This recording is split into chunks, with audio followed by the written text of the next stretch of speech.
नमस्कार, grand news network में आप सभी का स्वागत है और मैं हूं आपके साथ सीमा। चलिए अब एक नजर डाल लेते हैं आज की ताजा खबरों की ओर।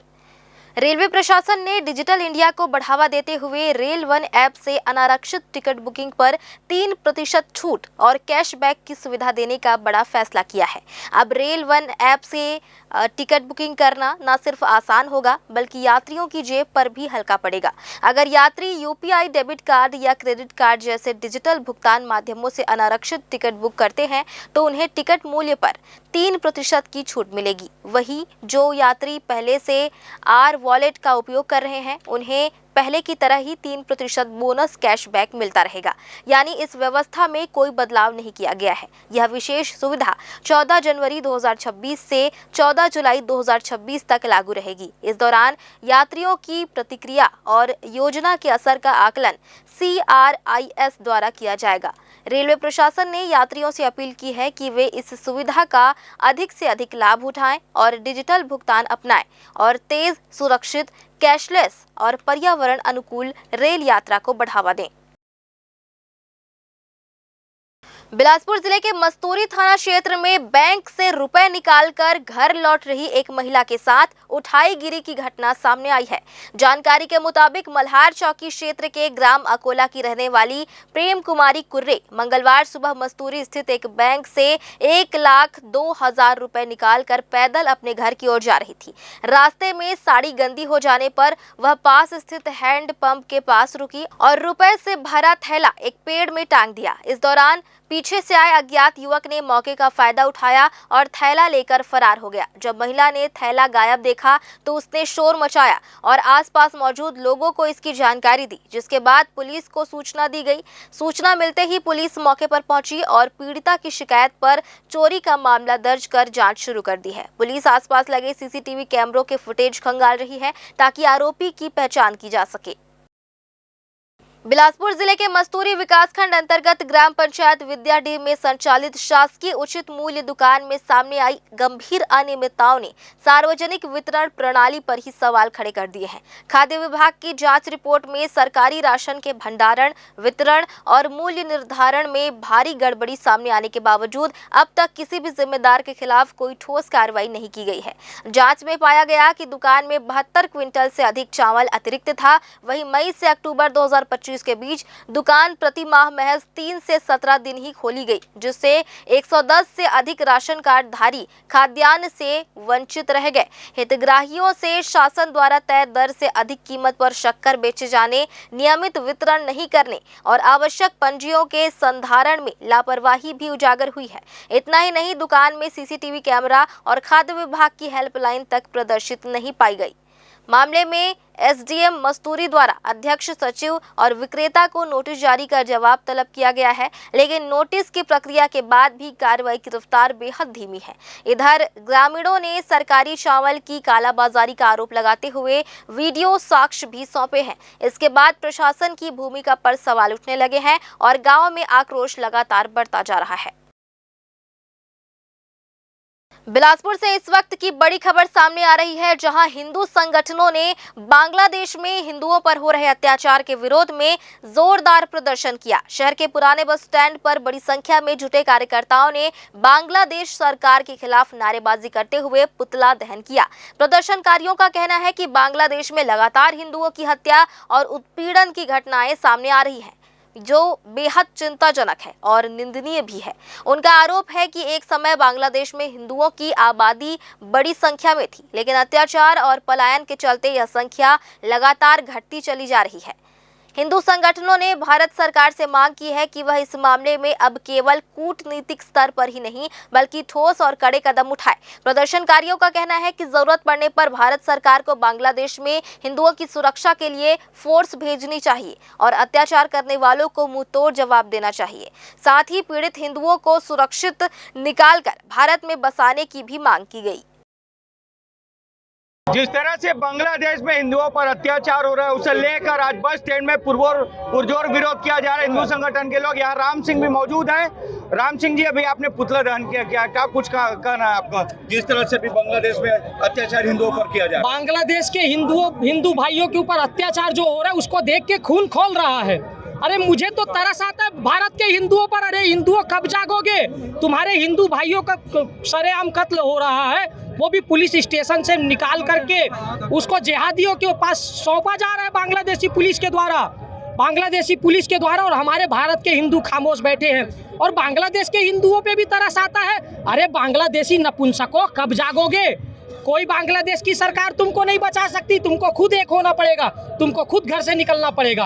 और हमारे अंदर तो गुस्सा है। बिलासपुर के सारे हिंदू जागे हुए हैं, सारे हिंदू एक हैं, और बिलासपुर के हिंदुओं के अंदर आक्रोश है कि जिस तरीके से कृत्य बांग्लादेशी जिहादियों ने हमारे हिंदू भाइयों के साथ किया है वो बर्दाश्त नहीं किया जाएगा। उसी को लेकर के हम आज बिलासपुर में पुतला दहन का कार्यक्रम रखे हुए हैं। जिस तरह से लगातार हो रहा है, अभी आपने एक पुतला दहन किया जिसका कलर हरे रंग का है, क्या उसका उद्देश्य है? आपने एक वर्ड भी अपने पोस्टर में लिखा हुआ जिससे कुछ समुदाय के लोग आक्रोशित भी है, आपके खिलाफ शिकायत भी करने वो लोग पहुंचे थे, ज्ञापन देने पहुंचे। अरे भाई साहब, ये लोग जो बांग्लादेश में कत्लेआम मचा रहे हैं वो कौन है? वो इस्लामिक आतंकवाद के ही लोग हैं। ये पाकिस्तान में जो नंगा नाच कर रहे हैं वो इस्लामिक आतंकवाद के ही लोग हैं। ये पूरी दुनिया में फैले हुए हैं। ये बोलते हैं आतंकवाद का कोई धर्म नहीं होता। अरे पेंट उतार के पैजामा उतार के देख लो, आतंकवाद का धर्म कटा हुआ ही मिलेगा। और ये बोलते हैं कि आतंकवाद का कोई धर्म मजहब नहीं होता। जब बांग्लादेश में हिंदू भाइयों को मारा काटा जा रहा था तो कहाँ थे वहाँ के अच्छे लोग? हम तो आतंकवाद, इस्लामिक आतंकवाद, भाई साहब इस्लामिक आतंकवाद वो ट्रंप चच्चा ने भी बोला है इस्लामिक आतंकवाद। हम तो सामान्य से हिंदू है। जब हम इनको आईना दिखाते हैं कि इस्लामिक आतंकवादी है। भारत में देख लो, जिहाद के नाम से ये नंगा नाच करते हैं, नूह मेवात में हिंदू भाइयों को काटते हैं। आप देख लीजिए वहाँ गाजा के फिलिस्तीन में कर क्या रहे हैं। फिलिस्तीन के गाजा में भी यही लोग आतंकवाद मचाए रखे हैं। अभी ऑस्ट्रेलिया में हुआ, इंग्लैंड में हुआ, अमेरिका में हुआ, दुनिया में जहाँ देखो एक विशेष तबका ही है जो है इस्लामिक आतंकवाद। और वो लोग पूरी दुनिया में नंगा नाच किए हुए हैं, पूरे दुनिया में आतंक फैलाए हुए हैं। ऐसे लोगों के विरोध के लिए हम आए हैं भाई साहब। हमको कोई डर नहीं है इनसे। सच बोलना अगर अपराध है तो भाई हम ये अपराध जीवन भर करते रहेंगे। क्या करना है आपका? अभी पुतला दहन किया। देखिए 1971 में जब बांग्लादेश बना था तब हिंदुओं की जनसंख्या वहाँ पर 20% थी। आज के समय में वहाँ पर जनसंख्या 8% है, क्योंकि बेकसूर हिंदुओं को इस निंदा के झूठे आरोप पर लगातार हत्या की गई। अभी दीपू चंद्र दास का जो केस है उस पर आरोप था कि उसने ऑनलाइन मीडिया के थ्रू इस निंदा किया है, लेकिन दीपू चंद्र दास तो सामान्य फोन यूज करता था। भारत सरकार से हमारा मांग है विश्व में जितने हिंदू हैं और भारत के जेनेरिक हिंदू हैं उनको भारत की नागरिकता तत्काल दी जाए, या फिर बांग्लादेश में आर्मी एक्शन करके वहाँ पे भारत का शासन पुनः लागू किया जाए। ये हमारा डिमांड है। ये लगातार जिस तरह से वहाँ पर हिंदुओं के साथ अत्याचार हो रहा है बेहद निंदनीय और शर्मनाक है। और यहाँ पर हिंदू संगठन के लोगों का कहना है कि भारत सरकार को इस पर एक्शन लेने की जरूरत है, आर्मी को भेजा जाए और वहाँ के जो हिंदू हैं उनको वापस यहाँ पे लाया जाए। आपका क्या कहना है, बताएंगे थोड़ा सा? जिस तरह से बांग्लादेश में टीपू दास को, हमारे हिंदू भाई को सिर्फ हिंदू बोलकर मारा, जाति नहीं पूछा, तो हमें मतलब अंदर में एक आक्रोश भरा हुआ है, जिंदा लाश को जलाया। तो आज हम पुतला दहन उसी के नाम से किए हैं। आज हर एक भारत के लोगों में, उनके हर एक लोगों में आंसू है, क्योंकि वहाँ पर जिस तरह से वहाँ पर हिंदुओं के पर अत्याचार, उनकी हत्याएं की जा रही है, जिसको लेकर सभी के सभी हिंदू समाज आक्रोशित है। और यहाँ बिलासपुर में भी इस आक्रोश को देखने को मिल रहा है। आप देख सकते हैं पूरी संख्या में यहाँ पे हिंदू समाज के लोग खड़े हुए हैं और यहाँ पे पुतला दहन किए हैं।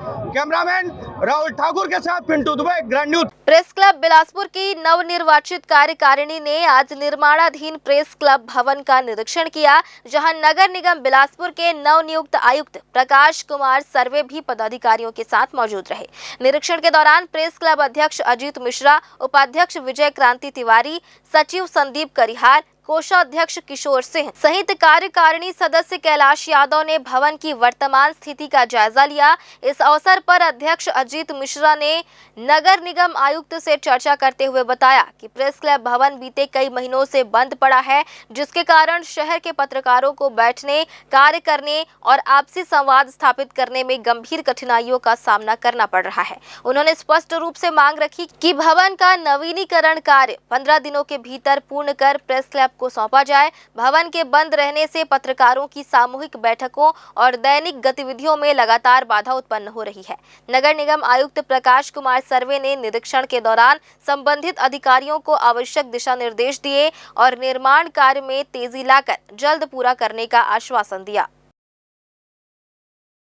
बिलासपुर जिले के तखतपुर थाना क्षेत्र से जुड़े 25 टन चावल गबन के मामले में बड़ी कार्रवाई सामने आई है। नौरंग राइस मिल तखतपुर से ट्रक में लोड कराए गए 25 टन चावल को बिहार ले जाने के बजाय आरोपी चालक ने चावल को रास्ते में ही गबन कर दिया। मामले की रिपोर्ट सत्यम रोड लाइंस रायपुर ट्रांसपोर्ट के संचालक द्वारा दर्ज कराई गई थी, जिसके बाद प्रकरण को गंभीर मानते हुए जांच शुरू की गई। जांच के दौरान घटना में प्रयुक्त ट्रक को पहले ही बिहार से जब्त कर लिया गया था, लेकिन आरोपी फरार चल रहा था। तकनीकी साक्ष्यों, सीडीआर और टावर लोकेशन के आधार पर टीम ने बिहार के हाजीपुर क्षेत्र में दबिश देकर आरोपी को गिरफ्तार किया। पूछताछ में आरोपी ने चावल को बिहार के एक दुकान में लगभग 6 लाख रुपए में बेचने और उस रकम को अपनी बेटी की शादी में खर्च करने की बात स्वीकार की है। गिरफ्तार आरोपी को न्यायिक रिमांड पर जेल भेज दिया गया है। वहीं पूरे मामले में आगे की जाँच जारी है।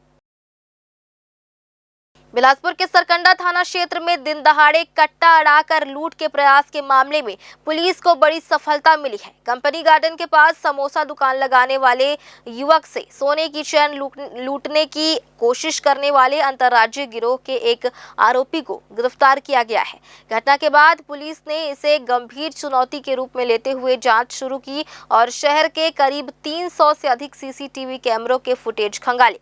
तकनीकी साक्ष्यों और फुटेज के आधार पर संदिग्धों की पहचान की गई और एक आरोपी को अनूपपुर रेलवे स्टेशन क्षेत्र से पकड़ा गया। पूछताछ में आरोपी ने दिल्ली सहित अन्य राज्यों के साथियों के साथ मिलकर घटना को अंजाम देना स्वीकार किया। आरोपी ने यह भी बताया कि घटना को अंजाम देने के लिए तखतपुर और अंबिकापुर से 2 मोटरसाइकिल चोरी की गई थी, जिन्हें बाद में रेलवे स्टेशन के पास छिपा कर रखा गया था। पुलिस ने दोनों चोरी की मोटरसाइकिल बरामद कर ली है। मामले में अन्य आरोपी फिलहाल फरार हैं, जिनकी तलाश लगातार जारी है। वहीं उपयोग में लाए हथियार भी बरामद किए जाने का प्रयास किया जा रहा है। फिलहाल आज की ताजा खबरों में बस इतना ही। आगे भी खबरें जारी रहेंगी। बने रहिए ग्रैंड न्यूज नेटवर्क के साथ।